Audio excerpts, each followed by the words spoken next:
Marcos capítulo 8.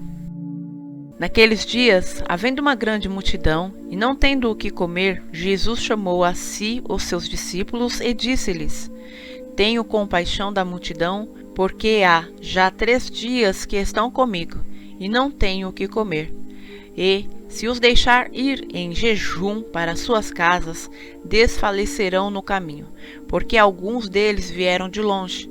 E os seus discípulos responderam-lhe: De onde poderá alguém satisfazê-los de pão aqui no deserto? E perguntou-lhes: Quantos pães tendes? E disseram-lhe: 7. E ordenou à multidão que se assentasse no chão. E tomando os 7 pães, e tendo dado graças, partiu-os e deu-os aos seus discípulos, para que os pusessem diante deles e pusessem-no diante da multidão. Tinham também alguns peixinhos e, tendo dado graças, ordenou que também lhos pusessem diante. E comeram e saciaram-se, e dos pedaços que sobejaram, levantaram 7 cestos. E os que comeram eram quase 4.000, e despediu-os. E entrando logo no barco, com os seus discípulos, foi para as partes de Dalmanuta. E saíram os fariseus, e começaram a disputar com ele, pedindo-lhe para o tentarem um sinal do céu. E, suspirando profundamente em seu espírito, disse: Por que pede essa geração um sinal? Em verdade vos digo que a esta geração não se dará sinal algum. E, deixando-os, tornou a entrar no barco e foi para o outro lado. E eles se esqueceram de levar pão, e no barco não tinha consigo senão um pão. E ordenou-lhes, dizendo: Olhai, guardai-vos do fermento dos fariseus e do fermento de Herodes. E arrazoavam entre si, dizendo: É porque não temos pão. E Jesus, conhecendo isto, disse-lhes: Para que arrazoais, que não tendes pão? Não considerastes, nem compreendestes ainda? Tendes ainda o vosso coração endurecido? Tendo olhos, não vedes? E tendo ouvidos, não ouvis? E não vos lembrais, quando partiu 5 pães entre os 5.000, quantos cestos cheios de pedaços levantastes? Disseram-lhe: 12. E, quando partiu 7 entre os 4.000, quantos cestos cheios de pedaços levantastes? E disseram-lhe: 7. E ele lhes disse: Como não entendeis ainda?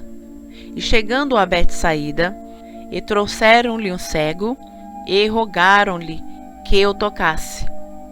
E, tomando o cego pela mão, levou-o para fora da aldeia, e, cuspindo-lhe nos olhos, e impondo-lhe as mãos, perguntou-lhe se via alguma coisa.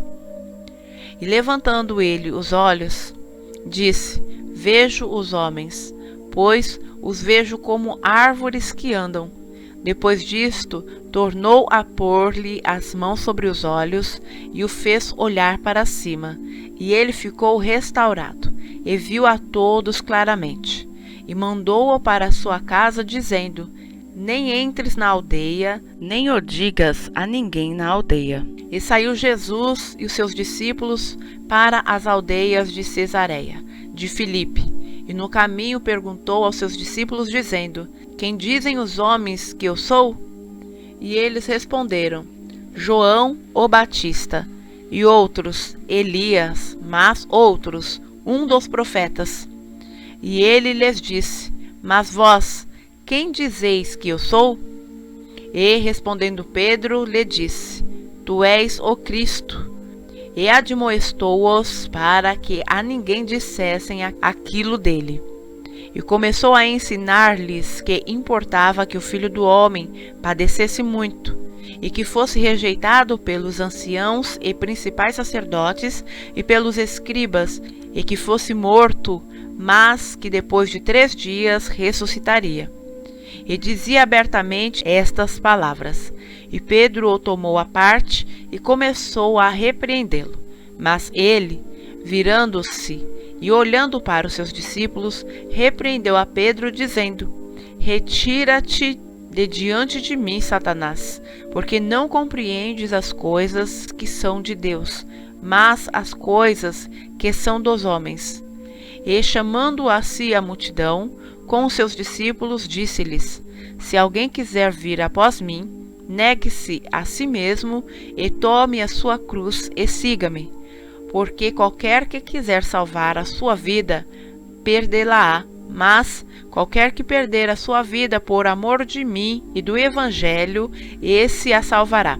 Pois que aproveitaria ao homem ganhar todo o mundo e perder a sua alma? Ou que daria o homem pelo resgate da sua alma?